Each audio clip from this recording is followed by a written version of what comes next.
Everyone, so great to see so many of you joining us today for our webinar. It's absolutely fabulous weather today where I am in Hertfordshire. My name is Julia Bragg. I work for WRAP, and our webinar today is a joint webinar with Resource London on the topic of sharing a house, sharing responsibility, recycling in HMOs.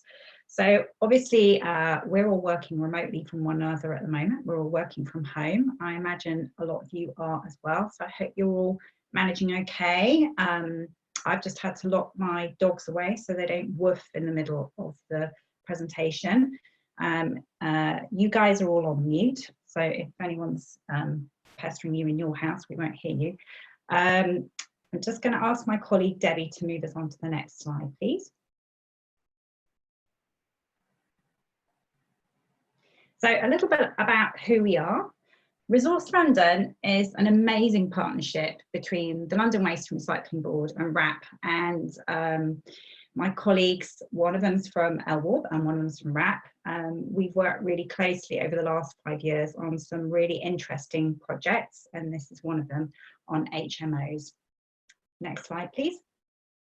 So today you're going to hear from Cathy Cook, who's one of the local authority support managers at Resource London, and my colleague at WRAP, Debbie Slater, who like me is a recycling and collections advisor. And you can see our smiling faces. So we'll quickly go on to the next slide, please. For housekeeping, I know I've recognised quite a few of the names on the list. So some of you have joined us for webinars before, and I'm sure you've been joining webinars over the last few weeks while we've been in lockdown. So I think you probably know the drill. So everyone but us is on mute. We record all our webinars because we like people to be able to access them afterwards, or if you enjoy it massively, you could listen to it again. Please do use the chat function. We've had some great chats on all the webinars we've done where people have shared hints and tips. So please, if you've got something that you know and you think could be useful for your other local authority colleagues to know, please do use the chat function. We love to see your comments. And if you've got any questions about what the presenters are talking about, please do make use of the chat function. Also, if you've got a technical issue, please do let us know as soon as possible, because we've got IT on hand at the moment to help us with anything. I'm not techie, but I'll do my very best to try and help you. And then at the end of the presentation, we're going to have an online question and answer session where I'll raise your questions to our fab presenters. So if you think of anything as you're going along, do drop us a question or join in at the end. Next slide, please.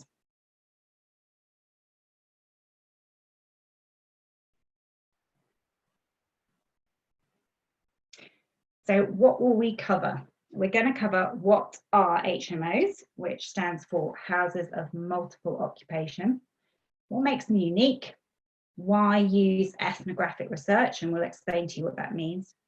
We're going to talk about what it's like to live in an HMO, and some of you may have done that or may still be doing that. What are the barriers to recycling in HMOs? And importantly, that's why we're all listening, how can we improve? And then take your questions. So I'm now going to hand you over to Debbie, who will be running you through the first part of the presentation.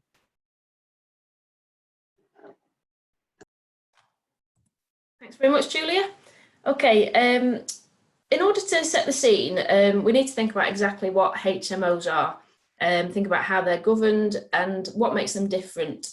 There's obviously been quite a lot of research in the past into barriers to recycling in kind of traditional properties, and also some more recently quite a lot of work in flats, but we need to think about whether HMOs are different and whether we need to kind of approach them in a different way in terms of kind of improving the recycling behaviours of people who live in them.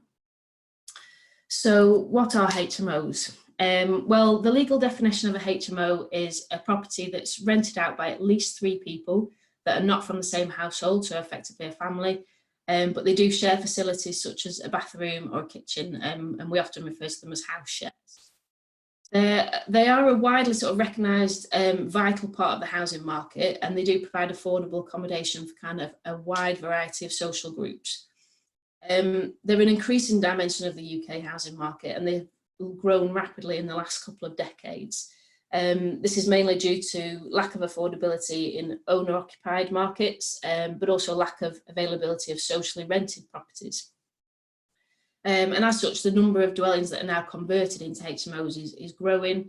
And as of 2018, there was about 500,000 HMOs registered in England and Wales. And that term registered is really important to note. We know from work that's been done around the country that the number of actual properties operating as HMOs could actually be quite a lot more. So, you know, we need to think about that figure being quite a bit more than it might be initial thoughts. So in terms of the operation of HMOs, they're governed under the Housing Act 2004, and offences under the Act can be pursued by local housing standards departments.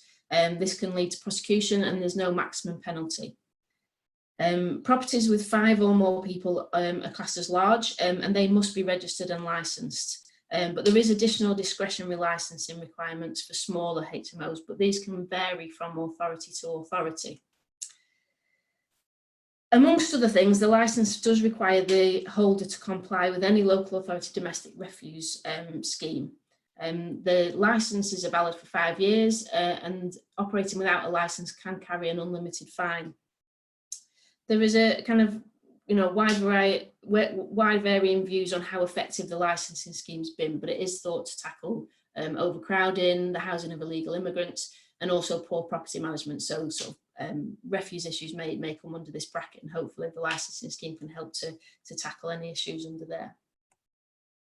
But in terms of waste collection services for HMOs, they are quite varied. As I mentioned, a condition of the licensing scheme is compliance with local authority waste disposal services. And obviously, as an authority, you can prescribe the number and the types of container for the storage and disposal of waste. But we know from authority to authority that can vary.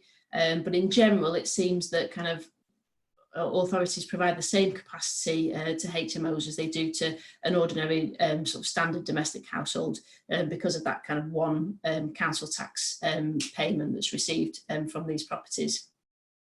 Often they can purchase additional capacity, whether that be through a commercial waste contract with the council or with a registered waste carrier, but there's no kind of set provision, sort of standardised provision across the country. So that's kind of one of the things that makes them, you know, may be resulting in some issues in terms of waste collections. So what exactly makes HMOs unique and why are they different from kind of the domestic arrangements in other properties and flats? Well, socially, there are several kind of functionally distant people occupying the same property. There's sharing kitchens, living rooms and bathrooms, and there's also sharing waste containers, but their approach to using them might be completely different. There's a high level of occupancy, but also a high level of transience. You know, it's common for people, particularly in HMOs, to move quite regularly, but certainly within the domestic rented sector. In London alone, 32% of residents had moved within the year in 2016, and 70% of people lived in their home for less than 2 years. So, you know, that just shows that high level of transience, and we can associate lots of issues in terms of communication and delivery of service with that. We also know that from a social dynamics point of view, properties vary from property to property. You might have a property where students have all moved in together at the same time, or you might have a property where, you know, 5 or more people don't know each other or don't even speak the same language. From an environmental point of view, storage doesn't tend to be an issue in HMOs like it does in sort of purpose-built flats. They do tend to be larger properties, but as I mentioned, the services can be quite varied, and infrastructure isn't consistent. Identifying HMOs is a real issue. It might not be immediately evident that a property is actually operating as a HMO. Obviously, there's some compulsory registrations, as I mentioned, but for smaller properties, that's discretionary and can vary from property to property, from authority to authority. In London alone, it's thought that between about 15 and 20% of HMOs are unregistered. So that's quite a large number on top of those that we know about. and can obviously present lots of problems. The reason that we can't always identify them is because of the single person lease, and it's not usually until you've got issues with fly tipping or side waste that you might recognise that a property is actually a HMO. There was a study carried out in Charnwood recently to kind of highlight how many more HMOs there might be to those that they knew about, and that revealed an extra 1,600 properties. So this really is a key issue. One of the other things that makes them unique is the number of stakeholders involved. So you've got landlords, possibly absentee landlords. You've also got a wide variety of residents, as we've mentioned. Again, that just makes them that little bit more challenging to deal with. And again, a kind of mixed level of knowledge due to backgrounds, language barriers, and they don't necessarily receive information, you know, all the residents don't necessarily receive information in the same way, and that also comes back to the levels of transience that we mentioned before. So there's definitely quite a few things that make them kind of different from regular properties, and that's one of the reasons that we wanted to carry out this research, which Cathy will now tell you a little bit more about. Great, thank you very much, Debbie. Good morning, everybody. So I'm just going to talk to you about what ethnographic research is and the methodologies that we used for doing this report. Next slide, please, Debbie. Thanks.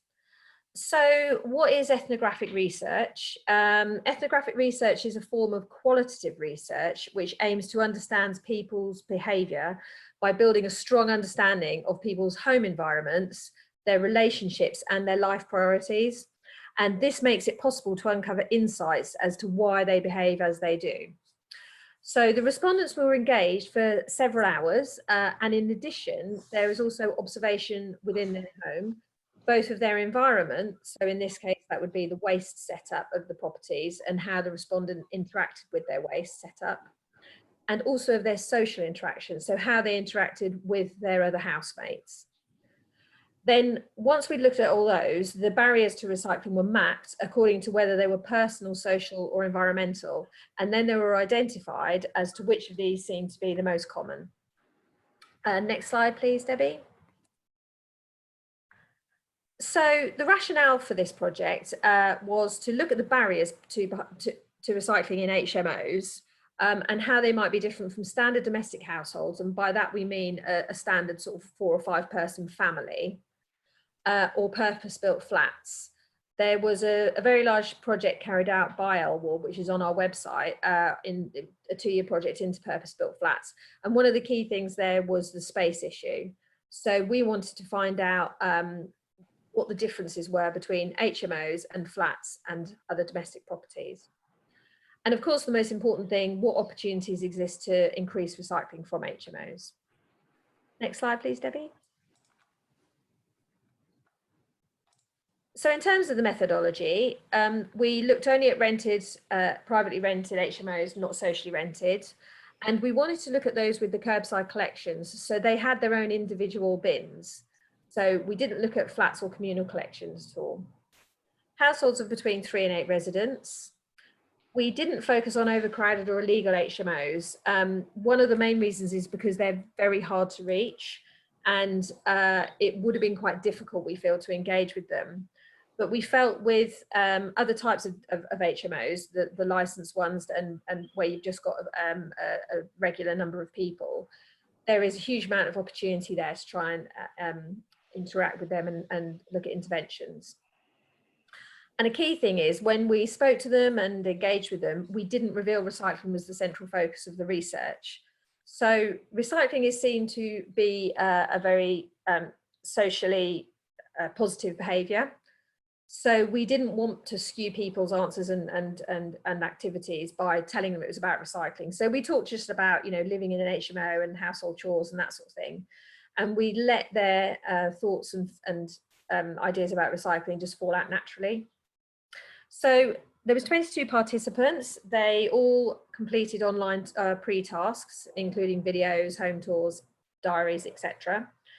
And then there were post tasks as well, and 6 of them had in-depth home interviews lasting 3 hours. So they were quite in-depth. They gave us house tours. We observed them doing cooking, chores, etc., interacting with other members of the household. So it was very in-depth. Next slide, please. So what sort of findings did we get? So first of all, we just wanted to talk about the range of residents. So we decided that we wanted to get a real wide range of residents so we could really look at all different aspects. There doesn't seem to be a typical HMO. They're all different types of people. Some are working, some are studying, mixed of settled and transients. So some were there for sort of maybe 2-3+ years, and some were there for 6 months. Different shift patterns, different ages. Some were from overseas, some born in the UK. And we looked at prior research where, so this was carried out just in London. So we looked at prior research where it indicated there was a high number of HMOs, and we focused on those different boroughs. So we also got a good geographical spread across London. And importantly, some had live-in landlords, and some had landlords who were external, and some had landlords who were completely absent and didn't really get engaged at all with the household. So that was quite an interesting dynamic as well. Next slide, please. And as you can see here, this is just demonstrating all the different age ranges, cultures, different types of people that we spoke to. Next slide, please. And just to draw out 3 people, so just as an example of different types of people, we had Grant. These are all pseudonyms, by the way. We changed their real names. So he lives with a couple of people he met when he moved in. He's close with one of them who owns the flat, so he's actually got the live-in landlord. There's another person that they don't really engage with. Miles also has a live-in landlord as well, and they actually get on quite well, and they describe themselves as a family. Whereas Zane lives with other people who the landlord is very involved with the house but doesn't actually live with them, and has set quite strict rules. So landlords varied in terms of their specifics in terms of waste and recycling and that sort of thing. Some were quite engaged, some were quite absent. So there was quite an interesting dynamic there as well. Next slide, please. So in terms of the social dynamics, again, we found that there was a real variety across all the respondents, the participants. Some of them literally never even spoke to each other, never saw each other. They didn't know each other before they came in. They maybe did different shift patterns, so they just weren't in the house at the same time. Whereas at the other extreme, some were almost like describe themselves as a family and were very, very close, and they did lots of activities together. And you know, Jordan there is saying he prepared a Christmas dinner together. So there was a real variety in social dynamics. And as we can see later, that's going to become quite important in terms of discussing waste and recycling. Next slide, please. But overall, the key thing was that people wanted to maintain good relationships. So their key aim, regardless of their thoughts, behaviours, attitudes towards recycling, their key aim was to be a good flatmate and avoid any conflict. So Jane was motivated to recycle, and her flatmate Sarah was very engaged as well. So Jane made sure that she'd save the recycling up. She didn't want to do it incorrectly. So she wanted to avoid conflict with Sarah, make sure she was being a good flatmate, and just keep the peace. Next slide, please. We also look at waste setups internally. So as you can see, there's a drawing here that somebody did. And basically we found that in difference to the flats project that we did last year, where space constantly came up as a particular issue, because all the people we spoke to were living in households, there was a good sized kitchen and good sized communal areas, and every house that we looked at had a bin for residual waste and a separate recycling container. So this is, you know, this overcomes the space issue when you're looking at houses. So this really isn't an issue in these types of properties. Next slide. However, interestingly enough, sharers were likely to recycle in the kitchen, and that's kind of where all the recycling activity tended to take place. So where they had their own individual spaces, bedrooms, or where they had other communal shared spaces such as bathrooms, there may have been a small bin, but it was very, very rare, or not completely non-existent that they had a separate recycling bin. And once they took the waste from their own separate areas down to the communal areas in the kitchen to dispose of, the recycling was very, very rarely separated out. So really the whole focus of recycling, if it took place, was in the kitchen. Next slide, please, Debbie.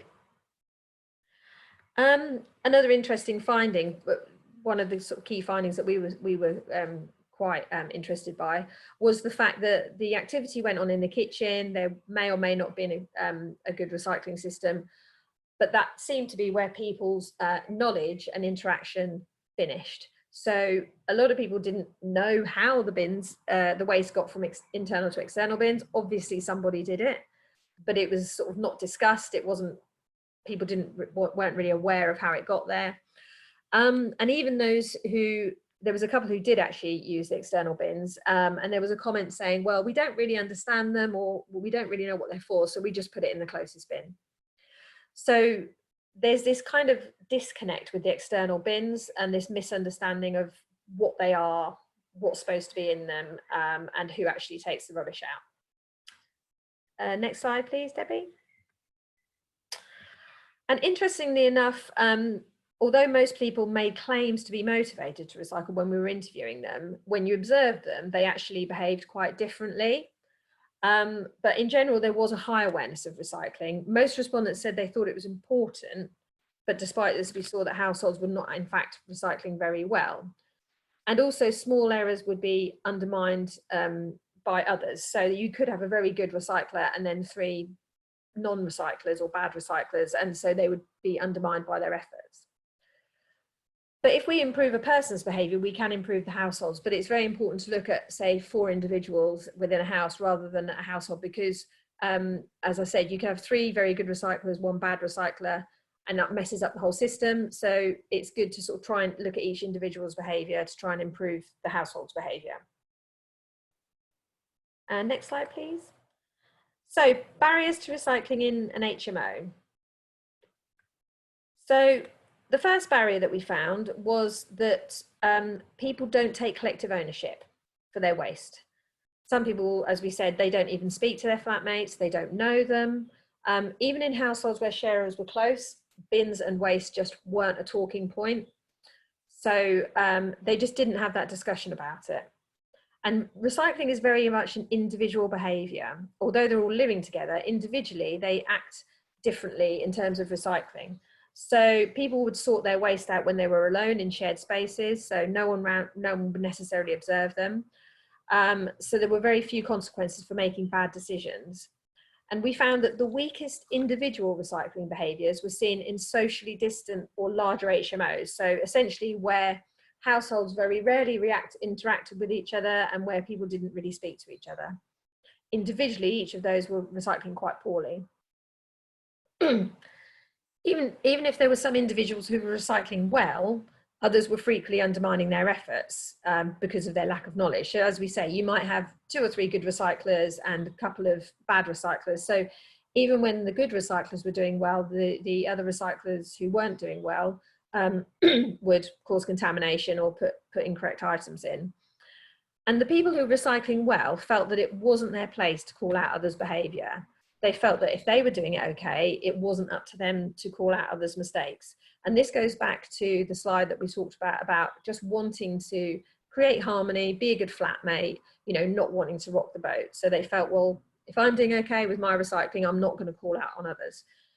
But what that meant was that the whole household recycled badly because, you know, there was generally a lot of inconsistency and contamination. Also, they abided by the rules of historic householders. So once they moved in, whatever the already in place, the system that was already in place, they adopted it. They didn't sit to think about, is this the correct system or could it be better? They just went along with what was already there and they didn't make any changes or think about it. So they just preferred to rely on those systems were already in place without choosing their own. And lastly, lack of leadership. So this relates to landlords. So the landlords were very little, they weren't really very involved in waste and recycling. That wasn't really a big issue for them. and there wasn't anything written into their contracts about waste and recycling. So it just wasn't all round, it just wasn't a priority. Next slide, please, Debbie. So this is quite an interesting one. Overall, people just assumed their recycling knowledge. So they were unsure what happened after recycling left their home, and this relates back to their sort of disconnect with their external bins. Some were quite cynical as well about the local authority and what they would end up doing with their waste.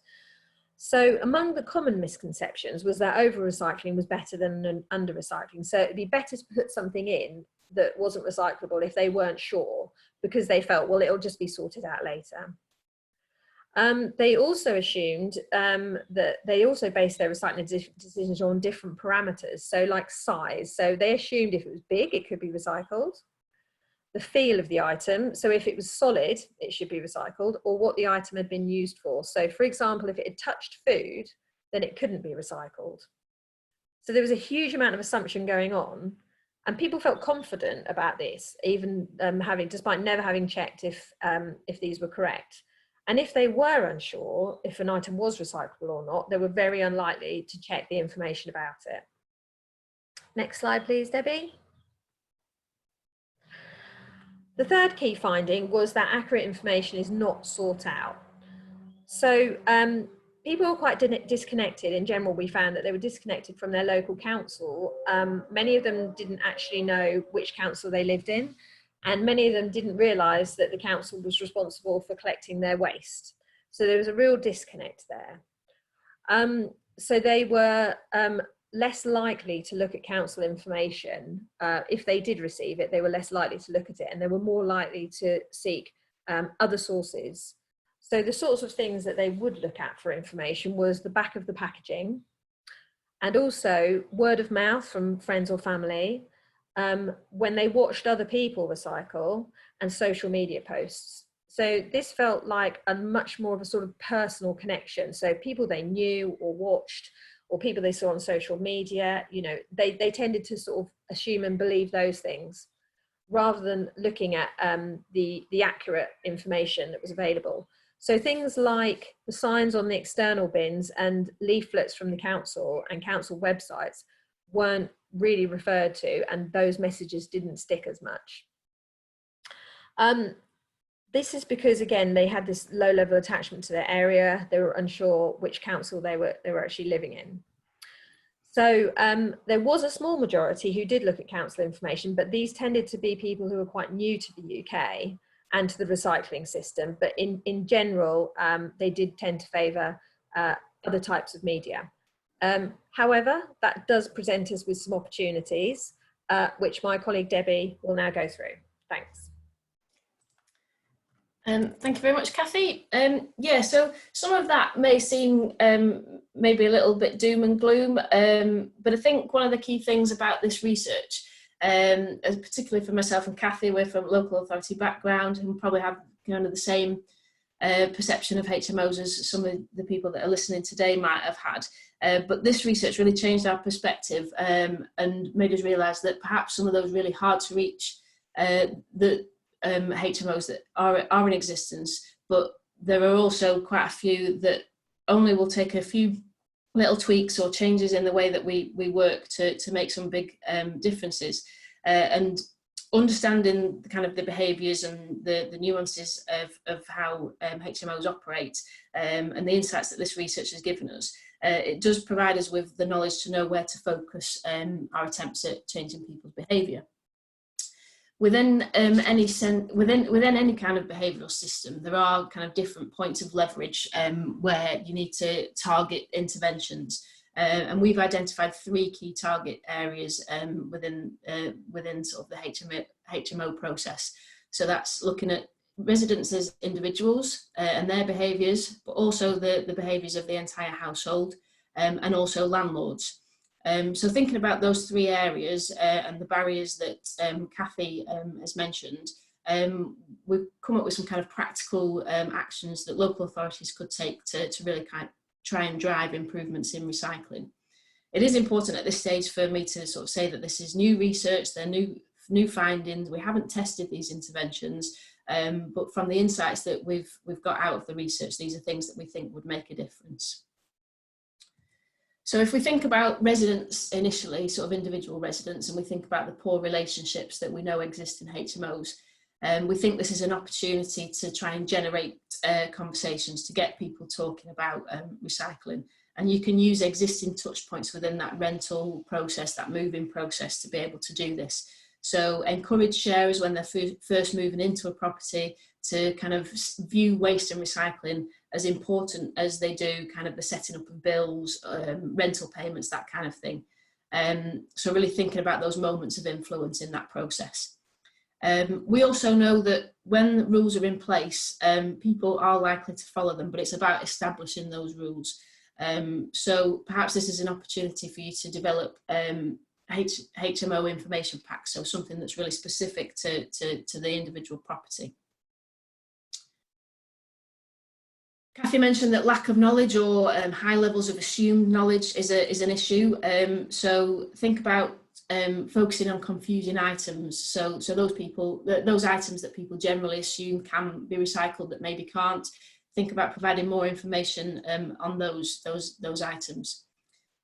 We need to empower people to challenge incorrect behaviour, so we need to improve their levels of knowledge. One way of doing this again might be about having dedicated HMO web pages. We know that people are more likely to respond to information when it more closely meets their personal situation. So again, think about really making that information personal to people that reside in HMOs and making sure that they feel like it's relevant to them and not just to kind of standard properties or flats. As Cathy mentioned again, that using trusted information sources is a problem. So think about how you can refer people to your existing communications or through your social media channels. We also know that they respond well to kind of passive information, interesting facts about particular items. So think about how you can get that information into properties. We did find through the research that where council information was displayed, it would tend to be out of date. So make sure that you're communicating with HMOs regularly and updating that information and making it desirable information to retain. So moving away from individual residents, thinking about how we can influence the household as a whole, some of the key barriers were around kind of the lack of collective responsibility and collective goals. So again, it's about motivating household discussion. I know in Chester, they've run pizza chats with student households. Perhaps this is something that can be replicated in HMOs. Getting that regular communication with households is important. So maybe you want to think about carrying out annual checks to properties that you know are HMOs. This helps you to make sure that services are up to scratch, but it can help you update knowledge and kind of overcome some of those issues around the levels of transience in HMOs. We also need to make the whole household feel responsible. So think about those other shared tasks that are carried out in a HMO, so around cleaning and things like that, and think about how we can associate recycling with those tasks. In terms of collective goals, it's really important to communicate how important it is to recycle, but also the consequences of contamination, so that people's efforts aren't being undermined by other people doing things incorrectly. We want to encourage a sense of household pride. So as Cathy mentioned earlier on, one of the key influences of behaviour was around that not rocking the boat, that wanted to be a good housemate. So think about how we can extend this to include things like cleanliness and waste and recycling. We also want people to be able to challenge incorrect behaviours and overcome some of the issues around the lack of leadership. So think about maybe encouraging households to nominate a recycling champion. This will make somebody responsible for kind of presenting waste for collection possibly, but also gives people a point of focus for queries or questions. And again, as we've mentioned, it empowers people to kind of recognise when materials might be incorrect and to give people ways of overcoming, an action plan to avoid that occurring in the future. One of the most common outcomes of the behaviours apparent in HMOs is the high levels of contamination, whether that be through kind of lack of knowledge or that overzealous recycling that we talked about before. So think about focusing your campaigns on contamination. There's some skepticism around what happens to materials after it's been collected, and whether there is, that the impact of that on motivation levels is apparent. So think about providing myth-busting information on kind of the process beyond the doorstep.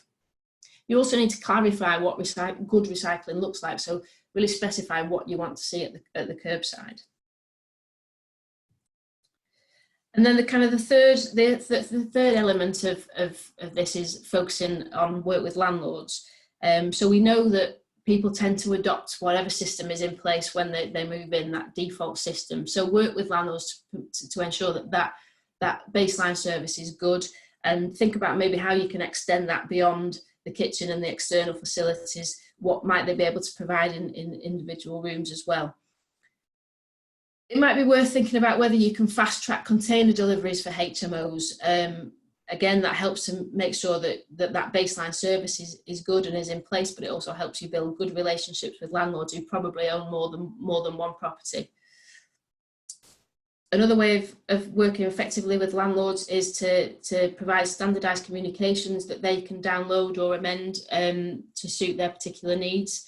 We know from previous research carried out in Manchester with the rented sector that people prefer to receive information from their landlord or their housing provider rather than the council, though they're more responsive to information from those sources. So if you can provide the information that landlords can badge up as their own, then that's a good way of communicating. You may also want to think about providing sample resident and landlord charters, so setting that code of conduct at the beginning and feeding waste and recycling issues into that. And then one of the final sort of key issues which we mentioned right at the beginning is identifying HMOs. So think about effective partnerships that will help you to identify properties that are operating as HMOs in your area. So this might be about working with local landlord forums, letting agents, but also think a little bit outside the box and think of the wider stakeholders that might be able to help you improve the identification of HMOs. So people with audiences of people that are likely to be living in rented properties or HMOs, so universities, teaching hospitals, that kind of thing.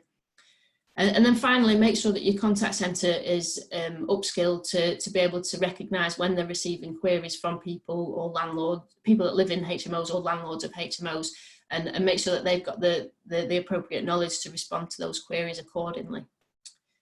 So that's kind of the key actions that we think people can take at the moment. I will reiterate that these actions haven't been tested, but I think they give you a good indication of things that you can kind of do to make improvements. So I'll hand back to Cathy now, who'll just summarise and give you some details about the next steps going forwards. Great, great. Thank you, Debbie. So just to summarise then the report and the presentation that we've run through this morning. So HMOs and privately rented are a growing sector of the property market, so obviously a key sector to address. The service provision is very, very varied. So obviously not only do all the different councils provide different services, internal setups and things are quite varied as well. There's a unique mix of social dynamics and management arrangements, as we've discussed. Some people don't speak to each other, some people are very, very close. There's different shift patterns, so people don't necessarily always see each other. And management arrangements, you've got live-in landlords, you've got external landlords, you've got ones that are quite absent and don't really take much notice or get very involved with the property. The barriers include a lack of collective knowledge. So individually, each person is doing what they feel is right, but they're not discussing it with the rest of the household, and a lot of assumed knowledge. So rather than looking at trusted sources of information and checking things, they're just making a lot of assumptions.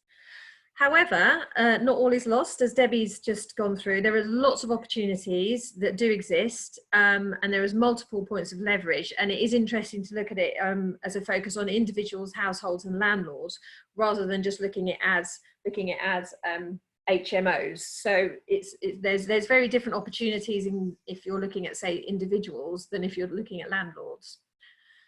So the report is now available on our website. You've got the link there. This is just a summary of the report, but you've got all the key details in there, and I'm more than happy to answer any questions on that once you've read it. I'd love to invite feedback and discussion now. So we've got 20 minutes or so for questions, discussion, chats, and I know that there's been a lot of activity in the chat box. There will be further research. So this project was the first one that we've done regarding HMOs. So it was a first snapshot of what really goes on, you know, what the key findings. And the next stage is to look at further research, further interventions. There will be other projects coming out of this. So watch out for other things where there's findings that we've got, and we're actually going to base more projects on those specific findings and look more in depth. And obviously we can trial interventions if there is a particular intervention that we feel might work quite well, and potentially look at developing standardized communications. We've talked a lot about communications today, so it could be a standardization of communications which is easily available from either the WRAP website or LWARB website. That could possibly be an intervention, but this is something that we can discuss. So I'm going to hand back to Julia now, who I think you're going to lead the discussion and look at the questions, Julia, and hopefully we'll get some very interesting thoughts. Thank you. Thank you both so very much. Thank you to Debbie and Cathy. That obviously I've been involved in the development of this presentation, but it's been fascinating for me. I think that one of the key things for me has been understanding the difference between HMOs and problematic HMOs. And when you hear the terminology HMO, your heart, if you work in waste collections, may sink, and you sort of think of fly tipping and real big issues.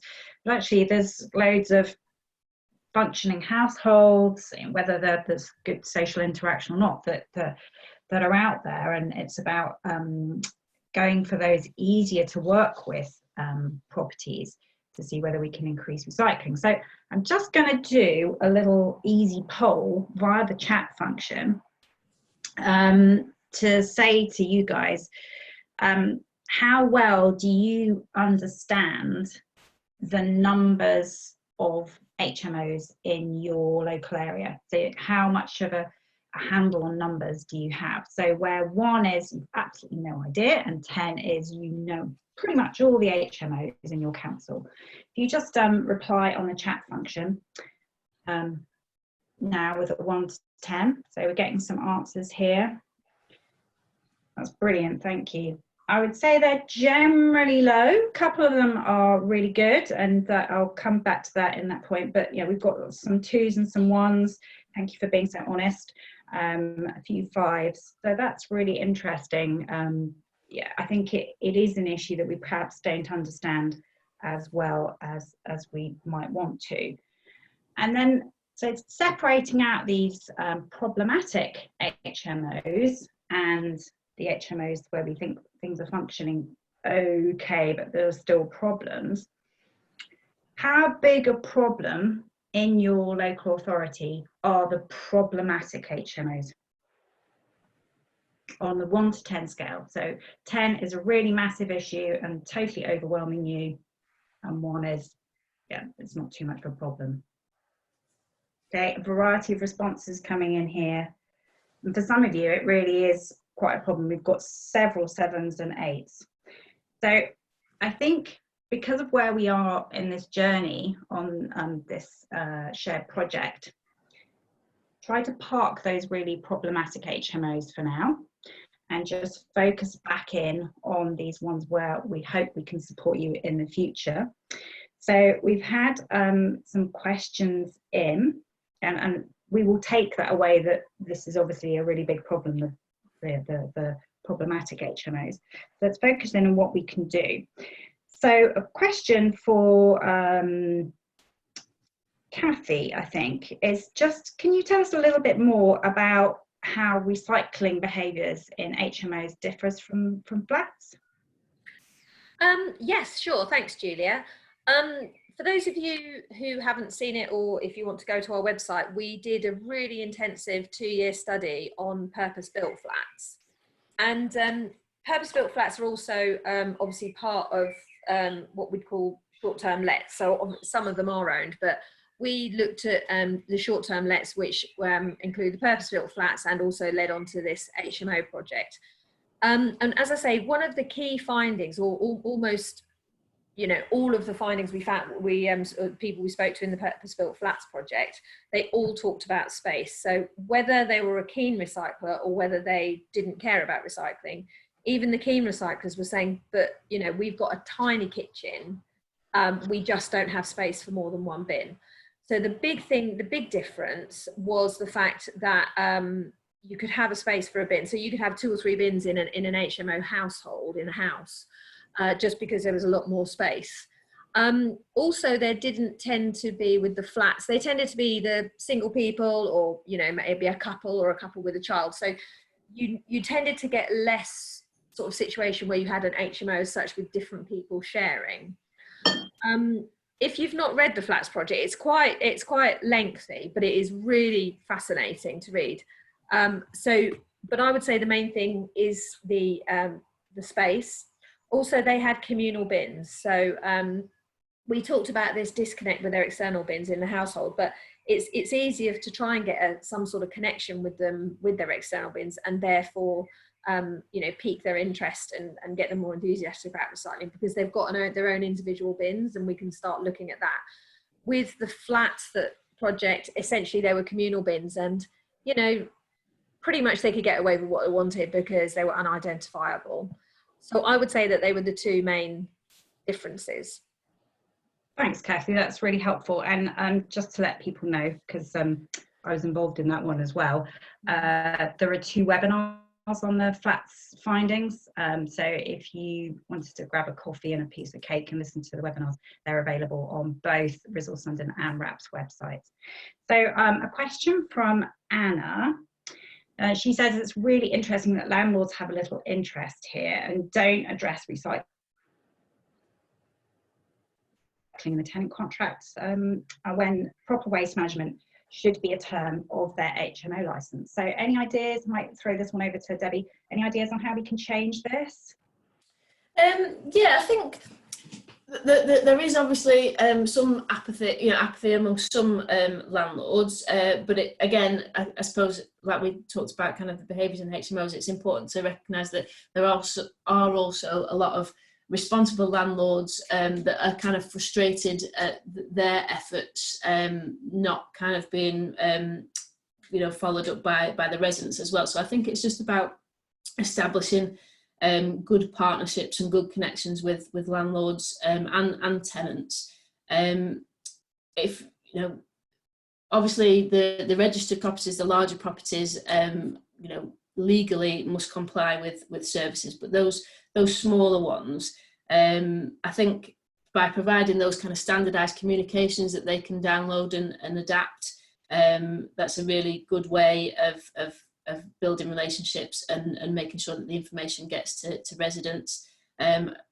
Providing information around these kind of fast track services and the types of containers that they need to have is also a good option. I think it's just about making sure that we, you know, visit landlord forums, we make the right connections, and that we develop good working relationships with landlords. I think in the main they are key. You know, it's their properties, it's in their interest to keep them clean and tidy, and to avoid kind of issues that are associated with not you know, with the operation of some HMOs that we might think about. So building those relationships and you know, making sure that they provide the information and letting them know what we need them to provide is key, really. Thanks, Debbie. Some tips from some of the people on the chat function, and thank you to one from Richard. So I asked how good a handle you had on your HMO numbers, and Richard said that they've worked with their council tax department and they were able to look at patterns and behaviours to see which properties are likely to be HMOs in terms of, you know, registered names to pay the council tax. Then they visited the properties identified and found that the list produced by the council tax department was really accurate. And as Debbie mentioned, there is some information from Charnwood that we can potentially share with you afterwards about identifying HMOs. Another great tip from Victoria, or just an interesting sort of fact really, is on the length of the tenancy and the cultural background of the tenants. And so if you're living in a house for a long time, you will connect more to your community and potentially make more of an effort to comply, keep your environment and your space at home tidy, and just really get involved. So yeah, I think looking at those trends and patterns will be helpful. Maybe there's a need for more communications where there's higher levels of transience. Yeah, I mean, I would agree with that, Julia. Again, one of the things that kind of really changed our perception of HMOs through the course of the research was that, you know, we thought, you know, people probably didn't stick around for much longer than 6 months to a year, but there was, you know, quite a lot of people that had been in the same property for a long time. But in some, you know, that's great in some respects, but we also found that people kind of adopt the existing situation, and if that kind of elder statesperson or the person that's been in the property the longest maybe isn't that motivated to recycle, it was rare that somebody new into the property would challenge that. So I think some of those things like the annual visits and the regular communications, like you say, or the nominating of a recycling champion would help to kind of make sure that those default systems remain in place, irrelevant of kind of the motivation levels of possibly just the longest person that's been there or something. So yeah, really interesting. It's those different dynamics that make HMOs so different from, you know, family type properties that are coming into play here. Yeah. So you mentioned some of the outside bin issues, and the question from Danette on the lack of regard for council information. Does that include the stickers on the bins? So, you know, we've always thought that was a great way of communicating. Any thoughts on that from either of you? Yeah, so in the report it specifically mentioned bin stickers, and that unfortunately it was mentioned as one of those things that people are less likely to take notice of. But I probably need to find out a bit more detail about that, because I think in some cases it could be that those stickers have been in a long time and they're faded and ripped and that sort of thing, and you know, people are less likely to take notice of something which is a little bit out of date or faded, you know, and seem to be a bit dirty. And secondly, of some of the people that did take things out to the external bins, although there were very few, they sort of said, well, by the time we've got there, it's too late. So you'd kind of hope that they would say, well, it's too late now, but the next time I'll know. But it could be, like I said, we don't know the state of the bin stickers. We didn't get information on that. So I think they're probably a lot better if they're refreshed and renewed on a regular basis. However, I know that that's very expensive, and logistically that's quite difficult. So I would say that it's possibly better that we start looking at interventions in the communications for inside the property, at the point where someone's about to put something in their bin in the kitchen, so they can make that decision there and then. It's both of them, isn't it? A sticker on a bin it should be there for a while, and it gets around that transience issue. Communications inside gets that decision-making point. Yeah. So thanks for that. We've had a comment from Amy, which I'm just going to share, which is fabulous. One of the major landlords in her area knocks £5 off the rent. I don't know how often that £5 comes off, maybe that's a month. And they pick an individual to take responsibility of waste and recycling. And so they've gone ahead and shared that information with other landlords. So that's a great tip. Yeah, that sounds excellent. I'd really be interested in hearing a lot more about that project, a bit more detail. Yeah. A point from Lorene. We work with our recycling teams, and they will take photographs of the bigger HMOs so that I can contact the landlord and management companies.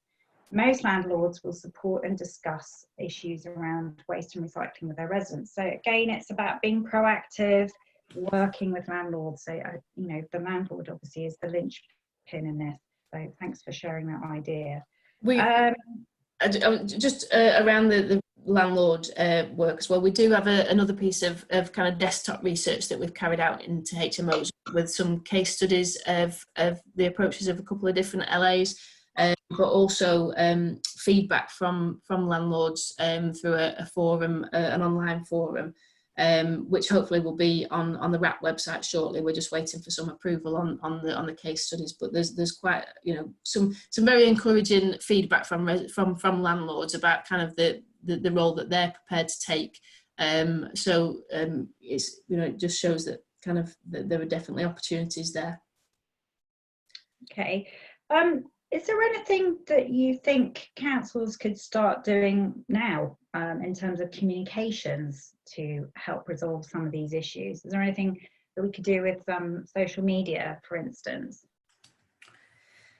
I think one of the key things is perhaps kind of personalising some of the messages that goes out through social media for, you know, specifically around those barriers that we've recognised exist in HMOs. So like I said, we know that people kind of respond more to messaging that more closely reflects their own personal situation. So perhaps by kind of focusing on some of those barriers and ways to overcome them, I think would be a good starting point. Thank you. Any thoughts on that, Cathy, as well? Yeah, so I agree with Debbie. The report seemed to suggest that people are much more likely to look at social media posts. Again, you know, that's obviously different people's perspective. So that's potentially something that councils could look at immediately. In the longer term, I think we're going to really latch onto this and look at the council communications aspect of it, and then do further research on this. So there will be a lot more research coming out of these initial findings, and I think the focus on council communications and how they can be changed or improved will, I think, definitely be one of those projects. So watch this space. Thank you, that's useful. And I think we just have to be mindful of the fact that not everybody engages with the social media channels that the local authorities provide. But, people might be hooking in through social media to sort of local fora, you know, through Facebook and villages, towns, or areas of a city. That's one way if you know, you want to be proactive like that. And something else that, sorry, Julia, something else that did come up that I forgot to mention was we talked about council leaflets and that sort of thing that aren't always necessarily read. But we did find that if they came through the landlord rather than directly from the council, then people were more engaged. So if you've got a landlord which is quite engaged with their property, and they do tend to communicate quite a lot with their tenants, then it could be an idea for them to physically hand over leaflets and calendars, and they're much more likely to take notice of them rather than them getting discreetly from the council. And I think this thing about you know, disconnect, so they feel more personally engaged with their landlord, whereas they don't feel engaged with their council. Yeah, thank you, Cathy. I don't really want to delve into this, but is there anything you would suggest our audience think about now with the really problematic HMOs, or are we just gonna sort of leave that for now until we WRAP and Resource London understand these more functioning ones? I think it's difficult because I think we all started the project thinking, oh, okay, we're probably going to be looking at, you know, those HMOs which, like you say, everybody thinks of as problematic. I don't actually know, and I don't know if anyone on the chat knows, what kind of percentage that is. Is it problematic HMOs? Are they 1%? Are they 50%? And I think it's good to look at these kind of low-hanging fruit where we've looked at opportunities for those well-performing ones. But I think the first thing would be to do is to really say what kind of percentage are there. If there's just a few, although that still needs to be dealt with, you know, it's about getting a bit of perspective on it. It could just be that if there is a small number, it's about kind of biting the bullet and just saying, you know what, we can't change these. A lot of them tend to have very, very difficult social situations, you know, illegal immigrants, or, you know, some kind of sort of criminal activity or something. And trying to talk to them about recycling is sometimes often a bit of a non-starter. Sorry, that sounds negative.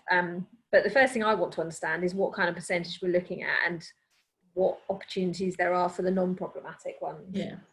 Yeah, I would agree with that. And I think if you were to start looking at the more problematic properties, you maybe just need to change expectations, and maybe it's more about sort of just ensuring that those properties aren't putting out bags and bags of side waste, and maybe are recycling one key item or something, rather than, you know, full shebang, and whereas the properties that we've kind of focused on as part of the research, that, you know, they're already doing reasonably well, but there are opportunities to push them even further. Thank you. I didn't really want to catch you out with that one, guys, but thank you very much. It just seemed that sort of the chat and the little poll that's coming through, that it really is a problem, and I didn't want to ignore some of the issues that people are dealing with at the moment. So we've talked a little bit about further research. We talked a little bit about communications. One of the things that has struck me as we've been going along with this, that the behaviours of the tenants in the HMOs, in terms of perhaps not having a bin in their own bedroom or bins in the bathroom, is something that we found out over the years with our recycling tracker. So, you know, these people aren't really behaving that much differently to a regular family, as it were. And so some of the assets that we've got in Recycle Now, and some of the things that we've done on social media about having additional bins around the home, in the bathroom, for instance, could be really helpful, and could be taken sort of in the short term if you were looking for some ways of communicating. And then in terms of the assets, do we have any timeline on that, or do we have to do, you know, a bit more research to wonder, to be clear on what kind of assets we might be producing for local authorities? It's certainly an objective for this financial year. So it's something that I need to start thinking about. So I want to take some of the key findings and say, you know, how can we turn this into a research project? But I don't have a timescale at the moment. You know, obviously it depends on the lockdown situation as well. I mean, a lot of it can be done remotely, but if there is anything that needs to be done kind of operationally, or, you know, this obviously involved going into people's homes, then that all depends on when the crisis finishes. But all being well, I'll start something this year, and within the financial year, something else should be available. Thanks, Cathy. That's really helpful. And I think that's sort of a point to wrap it up here. We've just gone out over 12 o'clock. So I think we've got masses of resources out there generally. We've got the new resources on HMOs. If you've got any questions, or if there's somewhere where you think Cathy or Debbie could provide you with some support, some advice, they're really happy to chat. So if you're a London borough, please talk to Cathy. If you're based in England, please talk to Debbie. Their email addresses are up there now. So if there's something where you think there might be sort of the startings of some future work and you want some advice, please do get in touch. So thank you so much for all your queries. Thank you so much for sharing all your tips. It's been really useful for us to hear all those, and I hope for you guys too. Thank you very much to Cathy and Debbie for presenting so brilliantly today. And stay safe, everybody, and look after yourselves. Thank you, Julia. Thank you. Thanks. Bye. Bye, everyone. Thanks. Bye-bye.